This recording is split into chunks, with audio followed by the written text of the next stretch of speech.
નમસ્તે વિદ્યાર્થી મિત્રો, કેમ છો બધા? મજામાં છો ને? વિદ્યાર્થી મિત્રો, તમને યાદ હશે એક્ઝામ હવે ખૂબ નજીક આવવા જઈ રહી છે તમારી. બસ 2-4 દિવસની જ વાત છે. આ એક્ઝામમાં આપણા ગણિત વિષયની વાત કરીએ તો આપણે જે ચેપ્ટર રાખ્યા છે એમાંથી હવે માત્ર એક ચેપ્ટરની ચર્ચા કરવાની બાકી છે. એ છે ચેપ્ટર નંબર 9. બરાબર. એના સિવાયના જે ચેપ્ટર છે એ આપણે બધા કરી લીધા છે. લાસ્ટ ટાઈમ જ્યારે આપણે લાસ્ટ વિડિયો લેક્ચરમાં મળ્યા હતા ત્યારે આપણે ચેપ્ટર નંબર 8ની વાત કરી હતી, ચતુષ્કોણ. તમને યાદ હશે મેં તમને કીધું હતું કે આ ચેપ્ટરમાંથી મોટા ભાગનું 90 થી 95% દાખલાઓ કટ છે. થોડુંક જ કરવાનું હતું, એ આપણે ડિટેલમાં બરાબર સમજ્યું હતું અને કર્યું હતું. તો મિત્રો, આજે આપણે આજની આ પરીક્ષાનો છેલ્લો ચેપ્ટર જે છે આપણા સિલેબસનો, એની આપણે ચર્ચા કરશું. એ છે ચેપ્ટર નંબર 9, જેનું નામ છે સમાંતર બાજુ ચતુષ્કોણ અને ત્રિકોણના ક્ષેત્રફળ. મિત્રો, છઠ્ઠું ચેપ્ટર હતું રેખાઓ અને ખૂણાઓ. જો ધીમે ધીમે ભૂમિતિ આગળ વધે છે. છઠ્ઠું ચેપ્ટર હતું રેખાઓ અને ખૂણાઓ. 7મું ચેપ્ટર હતું ત્રિકોણ. એના પછી 8મું ચેપ્ટર હતું ચતુષ્કોણ. પહેલે ખાલી રેખા અને ખૂણા આવ્યા, પછી એમાંથી ત્રિકોણ બન્યું, ત્રિકોણથી આગળ વધ્યા તો ચતુષ્કોણ આવ્યું. હવે એના પછી જે બે આ ચેપ્ટર આવી ગયા, 7મું અને 8મું, એમાં જે આકૃતિઓ આવી ત્રિકોણ અને ચતુષ્કોણ, એના જ વિશે થોડુંક ડિટેલમાં વધારે આ ચેપ્ટર છે. એટલે આ ચેપ્ટરમાં ત્રિકોણ અને ચતુષ્કોણ બંનેનું નામ છે. જુઓ, સમાંતર બાજુ ચતુષ્કોણ અને ત્રિકોણના ક્ષેત્રફળ. સમાંતર બાજુ ચતુષ્કોણ અને ત્રિકોણના ક્ષેત્રફળ, બંનેના ક્ષેત્રફળ વિશે વાત કરવાની છે. હવે વાત કરીએ આ ચેપ્ટરની, તો મેં તમને ગયા વિડિયો લેક્ચરમાં પણ કીધું હતું કે આ ચેપ્ટરમાંથી તો 8મા ચેપ્ટર કરતાં ઓછું છે. મતલબ, હું તમને ચેપ્ટરની વાત કરું, તમારી પાસે પાઠ્યપુસ્તક હશે, તમે પાઠ્યપુસ્તકમાં જોશો તો સૌથી પહેલે ચેપ્ટર નંબર જે 9 સ્ટાર્ટ થાય છે એમાં પ્રસ્તાવિક અને બધી આ સમજણ આપી છે. એ સમજણ પૂરી થાય પછી તરત જ એક પ્રશ્નવાળી 9.1 સ્વાધ્યાય છે. આ 9.1 સ્વાધ્યાય પરીક્ષામાંથી કટ થઈ ગયો છે, સિલેબસમાંથી. દાખલા હતા, ખાલી આકૃતિ જોઈને એક શબ્દમાં આન્સર આપવાનો હતો, પણ એ પણ કટ થઈ ગયો છે.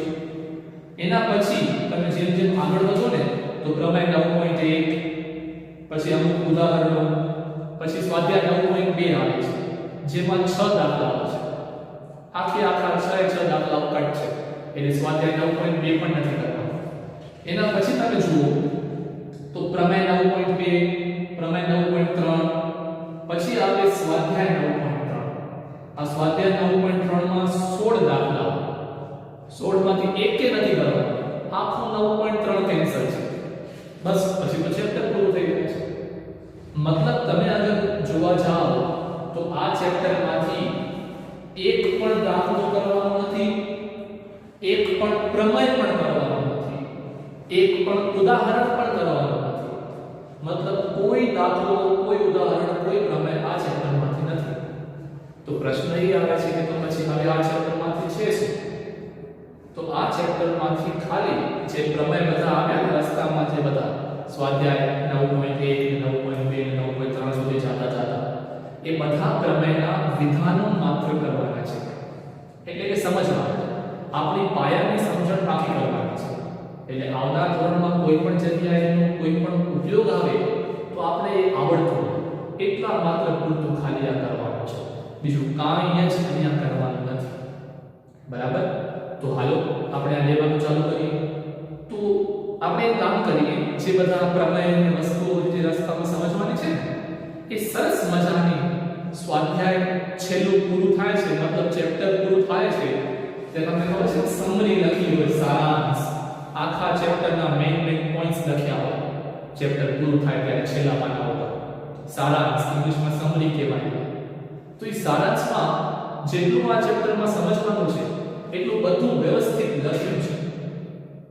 તો એના જ કંઈક 11-12 મુદ્દાઓ છે એ આપણે સમજશું 10 મુદ્દાઓ એમાંથી એક આમનાથી કાઢી નાખ્યા છે બાકી 10 મુદ્દાઓ છે જે આપણે સમજશું અને આ 10 મુદ્દાઓ સમજી લેશે એટલે આ વિડિયો લેક્ચર પણ પૂરો થઈ જશે અને આ ચેપ્ટર પણ પૂરું થઈ જશે કેમ કે આ ચેપ્ટરમાં આના સિવાય બીજું કાંઈ નથી કરવાનું એટલે આ ચેપ્ટરમાંથી તો ગયા ચેપ્ટરમાં તો હજી એક દાખલો હતો એક પ્રમેય હતો તો એ પૂછાઈ શકે આમાંથી તો એ પણ નથી એટલે આમાંથી તો માત્ર ખાલી જગ્યાઓ ને એક માર્ક વાળા પ્રશ્નો ને એવું બને પણ એક માર્ક વાળા પ્રશ્નો આજે આપણે બધું સમજીએ છીએ ને એના આધારે બની શકે એટલે આ સમજવું ખાસ જરૂરી છે જો આ સમજી ગયા તો એક માર્ક વાળા પ્રશ્નો કોઈ પણ હોય આવે છે ન સમજ્યા તો નહીં આવડે એટલે આ ખાસ તમારે ધ્યાન રાખવાની જરૂર છે તો ચાલો વન બાય વન બધા મુદ્દાઓની વાત કરીએ તો તમે પણ પાઠ્યપુસ્તક હાથમાં રાખજો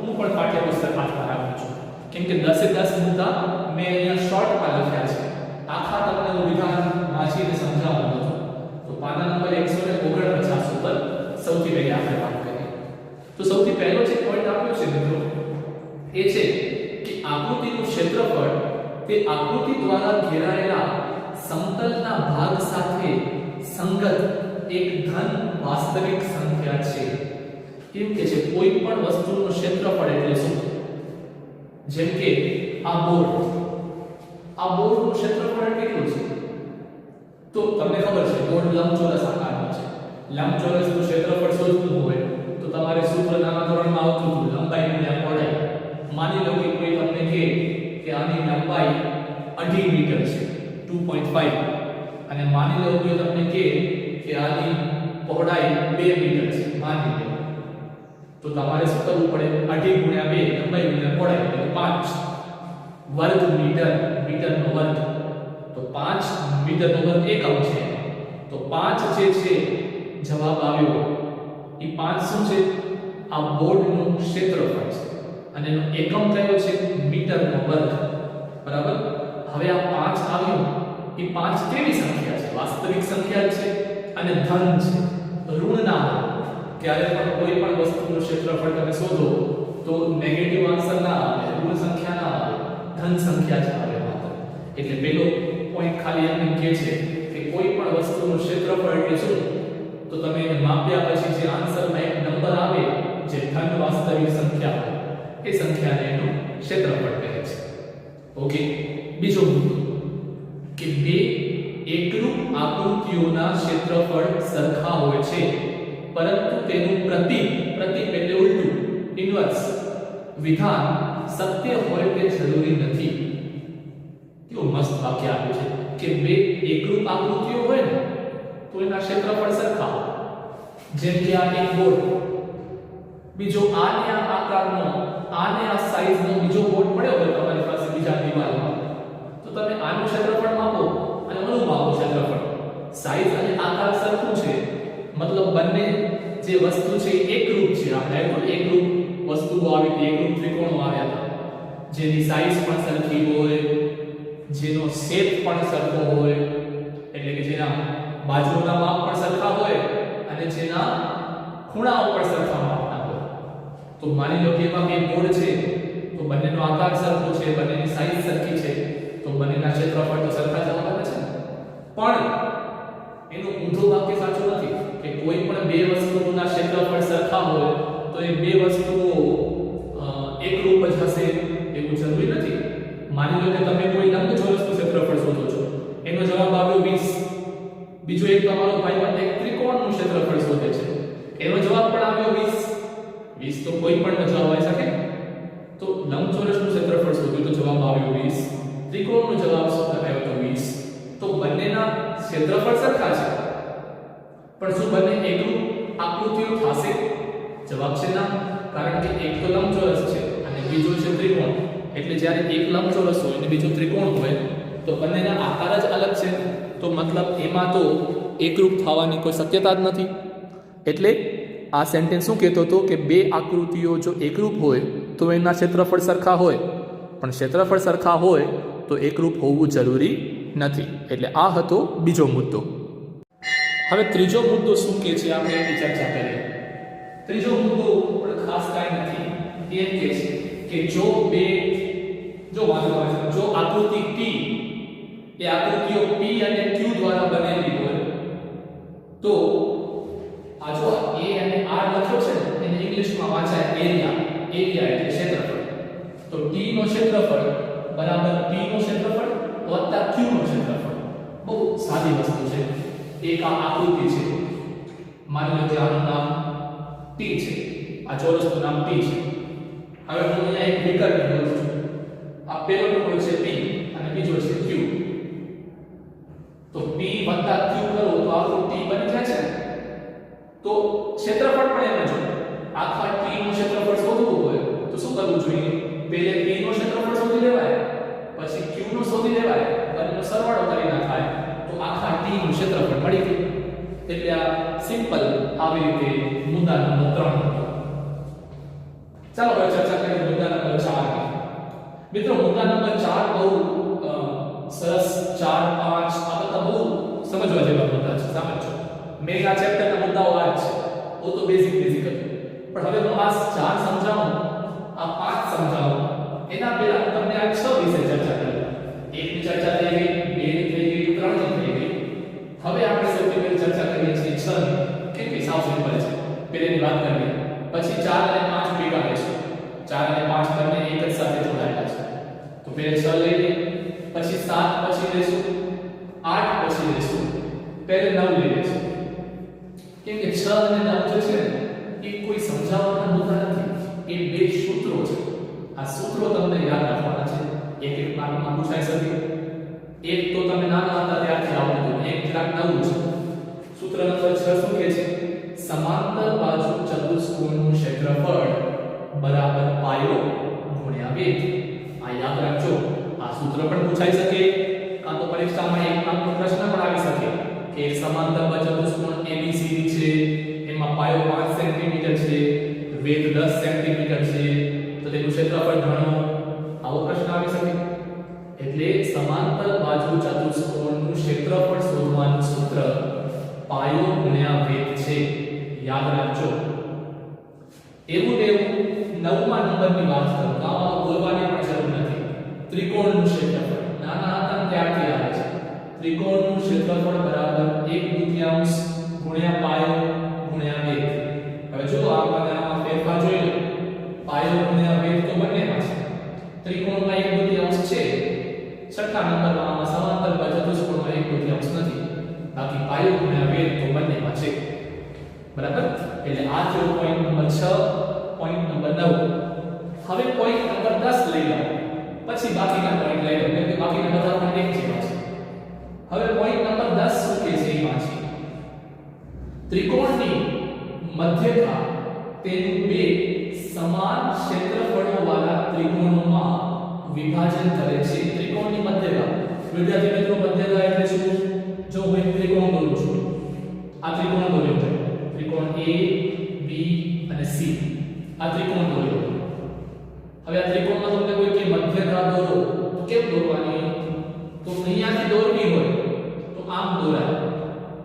મધ્યરેખા એટલે જરૂરી નહીં કે સીધી જ હોય મધ્યરેખા મતલબ મધ્ય બિંદુને જોઈન્ટ કરવી જોઈએ આ M જે છે એ સામેની બાજુનો મધ્ય બિંદુ હોવો જોઈએ M જે છે એ સામેની બાજુનો મધ્ય બિંદુ હોવો જોઈએ જો આ મધ્ય બિંદુ હોય તો આ A મધ્યરેખા થઈ ગઈ અહીંયાથી પણ મધ્યરેખા બનાવી શકો અહીંયાથી પણ મધ્યરેખા બનાવી શકો હવે વાક્ય શું કહેતું હતું કે ત્રિકોણની મધ્યરેખા એટલે કે આ તેનું બે સમાન ક્ષેત્રફળોવાળા ત્રિકોણમાં વિભાજન કરે છે તો મધ્યરેખા બનાવો ને તો ઓરિજિનલ ત્રિકોણના બે ટુકડા થઈ ગયા એ બંને ટુકડા કયા આકારના છે બંને ત્રિકોણ છે આ એક ત્રિકોણ છે અને આ એક ત્રિકોણ છે બંને ત્રિકોણ છે પણ એ બંને ત્રિકોણ કેવા હશે સમાન ક્ષેત્રફળવાળા હશે એટલે ત્રિકોણ ABM એનું કોઈ ક્ષેત્રફળ શોધે અને માની લો 50 સેન્ટીમીટર નો વર્ગ આવે તો ત્રિકોણ AMC નું ક્ષેત્રફળ પણ 50 સેન્ટીમીટર નો વર્ગ જ હોય એટલે જો મધ્યરેખા દોરવામાં આવે ટોટલ કેટલી મધ્યરેખાઓ દોરી શકાય 3 પણ અત્યારે કોઈ એકની વાત કરવાની છે કે કોઈ એક મધ્યરેખા દોરવામાં આવે તો ઓરિજિનલ ત્રિકોણનું બે ત્રિકોણમાં વિભાજન થઈ જાય અને જે બે ત્રિકોણ ત્રિકોણ નવા બન્યા એ બંને સમાન ક્ષેત્રફળ વાળા હોય બરાબર એટલે આ પોઈન્ટ નંબર 10 થઈ ગયો હવે બાકીના પોઈન્ટ લઈએ પોઈન્ટ નંબર 4 અને 5 પછી 7 અને 8 આ ચાર પોઈન્ટ્સ જે છે એની ચર્ચા કરીએ પોઈન્ટ નંબર 4 શું કહે છે ખાસ ધ્યાનથી જોજો હું વાંચું છું જો બે આકૃતિઓને કોઈ પણ આકૃતિઓ જો બે આકૃતિને એક સામાન્ય પાયો હોય અને શિરોબિંદુઓ દરેક આકૃતિના સામાન્ય પાયાની એક જ બાજુએ આવેલા અને શિરોબિંદુઓ દરેક આકૃતિના સામાન્ય પાયાની એક જ બાજુએ આવેલા હોય અને પાયાની સમાંતર રેખા હોય તો તે બે આકૃતિઓ સમાન પાયા પર અને સમાંતર રેખાઓની જોડ વચ્ચે છે એમ કહેવાય બહુ લાંબુ વિધાન તમને બહુ સિમ્પલ ભાષામાં સમજાવું અહીંયા જુઓ આ તમને આકૃતિ દેખાય છે એને તમે ખાસ જુઓ આ આકૃતિને ખાસ જુઓ આ આકૃતિમાં તમને બે ચતુષ્કોણ દેખાતા હશે એક ચતુષ્કોણ A B C D અને બીજો ચતુષ્કોણ C F E D બે તમને ચતુષ્કોણ દેખાતા હશે બરાબર હવે એક વસ્તુ તમે જરા ધ્યાન આપો તો નોટ કરો તો શું મજાની છે અહીંયા આ બંને ચતુષ્કોણનો પાયો સરખો છે જો આ CD આ પહેલા ચતુષ્કોણનો પણ પાયો છે અને આ બીજા ચતુષ્કોણનો પણ પાયો છે પાયો સરખો છે પછી આ ચતુષ્કોણના પહેલા ચતુષ્કોણના શિરોબિંદુઓ એટલે કે A B C D પણ આ CD સિવાય A અને B અને બીજા ચતુષ્કોણના CD સિવાય E અને F એ બંને એક જ બાજુ આવેલા છે CD ની આ બાજુ નથી અને તમે એક વસ્તુ જુઓ કે આ જે છે એ બંને જરાક હું અહીંયા લંબાવું અને મોટી રેખાઓ કરી દઉં આને પણ લંબાવું આને પણ મોટી રેખાઓ કરી દઉં તો આ જે બે ચતુષ્કોણ તમને દેખાય છે ABCD અને CDEF આ બંને ચતુષ્કોણને શું કહેવાય કે આ ચતુષ્કોણ એવા છે જેમનો પાયો સરખો છે અને આ બંને ચતુષ્કોણ બે સમાંતર રેખાઓ વચ્ચે આવેલા છે જોઈ લો આ રેખાને મેં લંબાવી અને આ રેખાને મેં લંબાવી તો બંને ચતુષ્કોણ તમે જોઈ લો પાયો સરખો હતો CD અને બંને ચતુષ્કોણ આ બે સમાંતર રેખાઓ વચ્ચે જ આવેલા છે બીજે ક્યાં નથી આવેલા બરાબર હવે એના ઉપર આધારિત જ પોઈન્ટ નંબર 5 છે કે જો આવું થતું હોય તો એક પ્રમેય છે જેને સાબિત નથી કરવાની જો આવું થતું હોય તો એ બંને ચતુષ્કોણના બંને સમાંતર ચતુષ્કોણના ક્ષેત્રફળો સમાન હોય એટલે કે બે સમાંતર રેખાઓ વચ્ચે આવેલા બે સમાંતર બાજુ ચતુષ્કોણ કે જેમનો પાયો સરખો હોય એના ક્ષેત્રફળ પણ સમાન હોય છે ફરી રિપીટ કરું છું બે સમાંતર રેખા વચ્ચે આવેલા બે સમાંતર બાજુ ચતુષ્કોણ કે જેમના પાયા સરખા છે તો એમના ક્ષેત્રફળો પણ સરખા હોય છે એકાદા માર્ક્સમાં આ વિધાન ખરું ખોટું પૂછી શકીએ કા પછી આ વિધાનને એમ કરી નાખીએ કે ABCD નું ક્ષેત્રફળ છે 50 સેન્ટીમીટર નો વર્ગ તો આ CDEF નું કેટલું હશે તો એનું પણ 50 જ હશે બંને સમાંતર બાજુ ચતુષ્કોણના ક્ષેત્રફળ સરખા હશે એવું કહે છે એટલે આ વાત થઈ પોઈન્ટ નંબર 4 અને પોઈન્ટ નંબર 5 હવે બે પોઈન્ટ બચ્યા પોઈન્ટ નંબર 7 પોઈન્ટ નંબર 8 સૌથી પહેલા હું વાત કરું છું પોઈન્ટ નંબર 8 સમજો બરાબર એ થોડું ઘણું આના જેવું જ છે 4 અને 5 કર્યા ને એના જેવું જ છે શું કહે છે પોઈન્ટ નંબર 8 હું આખું વિધાનમાં તમને શોર્ટમાં સમજાવી દઉં છું કે જો બે ત્રિકોણ અહીંયા શું હતા બે સમાંતર બાજુ ચતુષ્કોણ અહીંયા હતા બે સમાંતર બાજુ ચતુષ્કોણ હવે હું વાત કરી રહ્યો છું બે ત્રિકોણની કે જો બે ત્રિકોણ ના પાયા સરખા હોય અને બંને ત્રિકોણ બે સમાંતર રેખાઓની વચ્ચે આવેલા હોય તો તે બે ત્રિકોણના પણ ક્ષેત્રફળ સમાન હોય છે. એક જ જેવા મુદ્દા થયા ને, ખાલી ફરક શું થયો? ત્યાં વાત ચાલતી હતી બે સમાંતર બાજુ ચતુષ્કોણની, અહીંયા વાત ચાલે છે બે ત્રિકોણ. હું આ બે ચતુષ્કોણ હતા, અહીંયા બે ત્રિકોણ છે. બાકી બધું ઈ છે કે ક્ષેત્રફળ સરખા ક્યારે હોય? બે શરતોનું પાલન થતું હોય તો, કે બંને ત્રિકોણ, હવે તમે અહીંયા જો ત્રિકોણ ABC, આ ત્રિકોણ ABC અને આ ત્રિકોણ BCD, બંનેનો પાયો સરખો છે. જોઈ લો, આ BC બંનેનો પાયો છે, આ BCD નો પણ પાયો છે, ABC નો પણ પાયો છે, એટલે બંનેનો પાયો સરખો છે. અને આ બંને ત્રિકોણ બે સમાંતર રેખાઓની વચ્ચે આવેલા છે. આ બંને ત્રિકોણ બે સમાંતર રેખાની વચ્ચે આવેલા છે. તો આ બે શરતોનું પાલન થતું હોય તો બંને ત્રિકોણના ક્ષેત્રફળ સરખા હોય, એટલે એકનો 10 મીટર સ્ક્વેર હોય તો બીજાનો પણ 10 મીટર સ્ક્વેર થાય. એટલે આ પણ MCQ ખાલી જગ્યા ખરા ખોટા કે પછી એનું ઉદાહરણ બનાવીને કે આનું 50 છે તો કેટલું હશે? એનું પણ 50 હશે. પણ ક્યારે બે શરતોનું પાલન થતું હોય ત્યારે? શરત નંબર 1 કે બંને ત્રિકોણના પાયા સરખા હોવા જોઈએ, એક જ હોવું જોઈએ, કોમન પાયો. અને બીજી શરત એ બંને ત્રિકોણ બે સમાંતર રેખાઓની વચ્ચે આવેલા હોવા જોઈએ, એટલે બંને એક જ જેવા પોઈન્ટ હતા. હવે છેલ્લો પોઈન્ટ જે આ ચેપ્ટરમાંથી ચર્ચા કરવાનો છે એ છે પોઈન્ટ નંબર 7. એ છે પોઈન્ટ નંબર 7.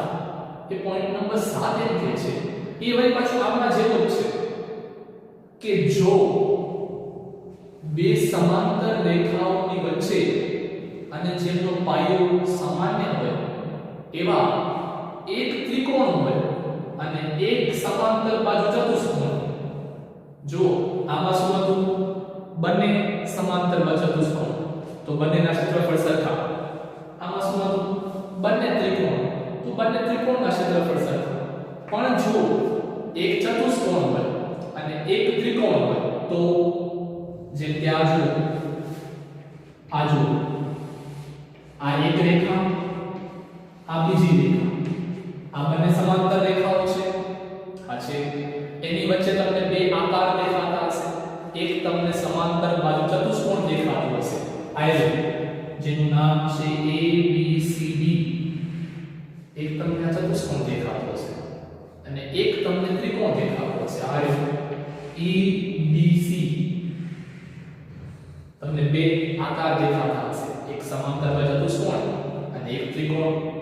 તમે જોઈ લો, બંને આકાર આ બે સમાંતર રેખાની વચ્ચે જ છે, અંદર બહાર ઉપર નીચે નથી, બંનેની વચ્ચે જ છે. બંનેનો પાયો પણ સરખો છે. જોઈ લો, આ ચતુષ્કોણનો પાયો પણ આ CD અને આ ત્રિકોણનો પાયો પણ કોણ છે? CD. તો બંને શરતોનું પાલન થઈ ગયું ને, કે પાયો સરખો, કોમન બંને, અને બંને આકાર બે સમાંતર રેખાઓની વચ્ચે આવેલા.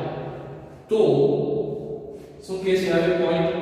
ત્રિકોણનું ક્ષેત્રફળ બરાબર 1/2 ગુણ્યા સમાંતર બાજુ ચતુષ્કોણનું ક્ષેત્રફળ, કે આ ત્રિકોણનું ક્ષેત્રફળ ચતુષ્કોણના ક્ષેત્રફળથી અડધું થાય. મતલબ તમને ખાલી જગ્યા MCQ માં પૂછાય, યા તો ઉદાહરણ તરીકે પૂછાય કે ABCD અને CDE આ બે સમાંતર રેખાઓ વચ્ચે આવેલા છે અને બંનેનો પાયો CD છે, સરખો છે, અને સમાંતર બાજુ ચતુષ્કોણનું ક્ષેત્રફળ 100 છે, 100 સેન્ટીમીટર સ્ક્વેર. તો ત્રિકોણનું ક્ષેત્રફળ શોધો. આવો એક માર્કનો પ્રશ્ન બનાવ્યો આ પોઈન્ટનો ઉપયોગ કરીને. તો જો સમાંતર બાજુ ચતુષ્કોણનું ક્ષેત્રફળ 100 હોય તો ત્રિકોણનું ક્ષેત્રફળ કેટલું થશે? ત્રિકોણનું ક્ષેત્રફળ થશે 50. કેમ કે ત્રિકોણનું ક્ષેત્રફળ એ હંમેશા સમાંતર બાજુ ચતુષ્કોણના ક્ષેત્રફળથી અડધું હોય. પણ ક્યારે? આ પરિસ્થિતિમાં હંમેશા નહીં.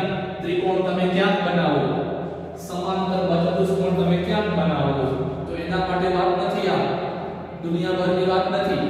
ક્યારેની વાત છે? કે બે સમાંતર રેખાઓની વચ્ચે જ બંને આવેલા હોય અને બંનેનો પાયો પણ સરખો હોય તો જ ત્રિકોણનું ક્ષેત્રફળ એ સમાંતર ચતુષ્કોણના ક્ષેત્રફળથી અડધું થાય, નકા નહીં. બરાબર? એટલે આ ત્રણ એક જેવા પોઈન્ટ આવ્યા એટલે મેં એમને સાથે લીધું કે તમને સમજાય કે બે શરતોનું પાલન થાય કે બે સમાંતર રેખાઓની વચ્ચે આકૃતિઓ હોય, પાયા સરખા હોય, તો જો બંને આકૃતિ ચતુષ્કોણ હોય તો બંનેના ક્ષેત્રફળ સરખા. જો બંને આકૃતિ ત્રિકોણ હોય તો પણ બંનેના ક્ષેત્રફળ સરખા. પણ જો એક આકૃતિ ત્રિકોણ હોય અને બીજી આકૃતિ સમાંતર ચતુષ્કોણ હોય તો બંનેના ક્ષેત્રફળ સરખા ન થાય. તો ત્રિકોણનું ક્ષેત્રફળ એ ચતુષ્કોણના ક્ષેત્રફળથી અડધું થાય. કાં તો બીજી રીતે બોલો કે ચતુષ્કોણનું ક્ષેત્રફળ એ ત્રિકોણના ક્ષેત્રફળથી ડબલ થાય. એક જ વાત છે. તમારી ઉંમર મારા કરતાં અડધી છે એમ બોલો તો ચાલે, કાં તો એમ બોલો મારી ઉંમર તમારા કરતાં બમણી છે, ડબલ છે, વાત તો એક જ છે. બરાબર? તો આ થઈ ગયો આ છેલ્લો પોઈન્ટ. તો વિદ્યાર્થી મિત્રો, આ સાથે જેટલા આ 10 પોઈન્ટ સમજાવવાના હતા આ ચેપ્ટરમાં એ બધા મેં તમને સમજાવી દીધા. હવે આ 10 પોઈન્ટ પૂરા થયા એટલા માટે અહીંયા આ ચેપ્ટર પણ પૂરું થઈ ગયું. કેમ કે મેં તમને કીધું હતું થોડીક વાર પહેલા કે હું તો જોવા જાવ તો 2-3 સ્વાધ્યાય છે, પણ એ 2-3 સ્વાધ્યાયમાંથી એક પણ દાખલો નથી કરવાનો. તમારી પાસે સિલેબસ કયો કટ થયો છે તમારા આચાર્યશ્રી તમને મોકલાવ્યું છે, તમે એમાં જોઈ લેજો. ક્લિયર ભાષામાં લખ્યું છે સ્વાધ્યાય 9.1 પૂરું, 9.2 પૂરું, 9.3 પૂરું. એટલે પૂરેપૂરું ઉડાડી દેવાનું છે, કાંઈ કરવાનું નથી. માત્ર ખાલી આ સમજણ લેવાની હતી. ઓકે, તો જેટલી સમજણ લેવાની હતી એ બધી આપણે લીધી. પણ ખાસ યાદ રાખજો કે આ જેટલા મુદ્દાઓ છે એવું નહીં કે પરીક્ષામાં બસ બેઠા જ પૂછાય કે આ વિધાન પૂછાય. વિધાન કેમ પૂછું તમને?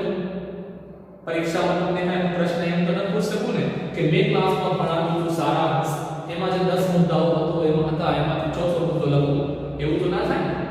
એટલે શું હોય, હંમેશા જે તમે મુદ્દાઓ સમજ્યા છો એ મુદ્દાઓની એપ્લિકેશન, ઉપયોગિતા પૂછાય. જો મેં તમને સમજાવ્યું હોય કે આવો કેસ હોય તો ત્રિકોણનું ક્ષેત્રફળ ચતુષ્કોણના ક્ષેત્રફળથી અડધું થાય, આવું મેં તમને સમજાવ્યું હોય તો એનો મતલબ કે હું જ્યારે પરીક્ષામાં પૂછું ત્યારે શું કરું? ચતુષ્કોણને નામ આપી દઉં ABCD, ત્રિકોણને નામ આપી દઉં CDE, પછી કહું કે આનું આટલું છે તો આનું શોધો. એટલે એના ઉપરથી મુદ્દા ઉપરથી પ્રશ્ન બને. મુદ્દો ના પૂછાય બેઠે અને મુદ્દો સમજ્યા નહીં તો જ આવડે પ્રશ્ન. પ્રશ્નમાં કાંઈ હોય નહીં, કાં તો સમાનતા થતા હોય કાં તો અડધા થતા હોય. એટલે કાં તો જે આપ્યું હોય એને જવાબ લખવાનો હોય અને કાં તો જે આપ્યો હોય એનો મતલબ અડધો કરવાનો હોય, એ ડબલ કરવાનો. આટલું જ કરવાનું હોય. પણ સમજેલું હોય તો આવડે, સમજણ ના હોય તો ના આવડે. ઓકે, તો બસ મિત્રો આ સાથે આ જે મેં કીધું આ ચેપ્ટરમાંથી બીજું કાંઈ નથી. તો આ ચેપ્ટર પણ એક જ વિડિયો લેક્ચરનું કામ હતું. આ ચેપ્ટર અહીં પૂરું થાય છે. સ્વાધ્યાય તો કોઈ છે એટલે આ ચેપ્ટર પૂરું થાય છે. અને ચેપ્ટર પૂરું થવાની સાથે સાથે આ આપણો જે સિલેબસ છે આવનાર સામયિક પરીક્ષામાં એ સિલેબસ પણ અહીં પૂરો થાય છે. બરાબર? તો આશા રાખું છું કે તમે બધાએ વિડિયો બરાબર જોતા જશો અને સમજતા હશો. મિત્રો, જ્યારે તમે લખવાની વાત આવે આ ચેપ્ટરની ત્યારે તમારે આ ચેપ્ટરમાંથી શું લખવાનું છે? તો સારાંશ જે પાછળ આપ્યું છે તમને, જેમ મેં આ સારાંશમાંથી 10 મુદ્દાઓ કાઢ્યા અને લખ્યા, પણ મેં શોર્ટમાં લખ્યા છે. આખા વિધાન એમાં સારાંશમાં આપેલા છે. તો તમે એ સારાંશમાંથી બધા જેટલા મુદ્દાઓ છે એ બધા લખજો વ્યવસ્થિત તમારી નોટબુકમાં. એના સિવાય કાંઈ લખવાનું નથી. પણ એ સારાંશના મુદ્દાઓ છે ત્યાં આકૃતિઓ નથી, અને અમુક મુદ્દા એવા આવ્યા કે જે આકૃતિ દોરો તો જ સમજાય. એટલે તમે જ્યારે આ લખવા બેસો આ ચેપ્ટર નોટબુકની અંદર, ત્યારે આ અમુક પોઈન્ટમાં જે આકૃતિઓ છે, પોઈન્ટ ક્યાંથી લખવાનો? પાઠ્યપુસ્તકમાંથી, સારાંશમાંથી. પણ સાથે આ આકૃતિ દોરી લેવાની એટલે સમજાય છે. બરાબર? તો આવી રીતે તમારે પણ નોટબુકની અંદર માત્ર અને માત્ર સારાંશ લખવાનો છે. તો બસ આ સાથે આપણે આ વિડિયો લેક્ચર પૂરો કરીએ. આવતી વખતે જ્યારે મળશું ત્યારે નેક્સ્ટ ચેપ્ટર કદાચ ચેપ્ટર નંબર 10 હશે. જો ભૂમિતિ શરૂઆત થઈ છે ક્યાંથી? ચેપ્ટર નંબર 5 થી. 5 6 7 8 9 હજી એક આનું ચેપ્ટર ભૂમિતિનું આવશે નંબર 10. એ આવશે વર્તુળ વિશે. બધા આકારો હોય છે ને, રેખાઓ ને ખૂણાઓ ને ત્રિકોણ ચતુષ્કોણ ને એમના ક્ષેત્રફળ ને સમાંતર ચતુષ્કોણ. એવી રીતે હવે નેક્સ્ટ ભૂમિતિનો એક આકાર છે વર્તુળ, એના વિશે ચર્ચા આવશે. પણ એ તમારી હમણાં સામયિક પરીક્ષામાં નથી. એટલે જ્યારે પણ નેક્સ્ટ વિડિયો લેક્ચરમાં આવે એ વિડિયો લેક્ચર તમારી એક્ઝામથી પહેલાં આવી જાય તો તમારે કરવાનું નથી હો. પરીક્ષાનો સિલેબસ તો મેં તમને ગ્રુપમાં લખીને મોકલાયો હતો, માત્ર એટલું જ યાદ રાખજો. મેં તમને પહેલી વાર મોકલાયો તો ઘણા બધા ચેપ્ટર લખ્યા હતા, પણ એ નહીં. એના પછી તરત જ એક દિવસે નીચે મેં લખ્યું હતું કે આ બધા પ્રકરણ નથી કરવાના, માત્ર આટલા જ કરવાના છે. તો જોજો, કંઈક 5 કે 6 ચેપ્ટર હતા, એટલે ખાસ ધ્યાન રાખજો. એ ન કરવાનું ચેપ્ટર તમે કરી નાખો, કરવાનું ન કરો એવું ન કરજો, બરાબર? તો ગ્રુપમાં એકવાર ખાસ સિલેબસ જોઈ લેજો. બસ તો આ સાથે વિડિયો પૂરો કરી આવતી વખતે આપણે પાછા. ધન્યવાદ.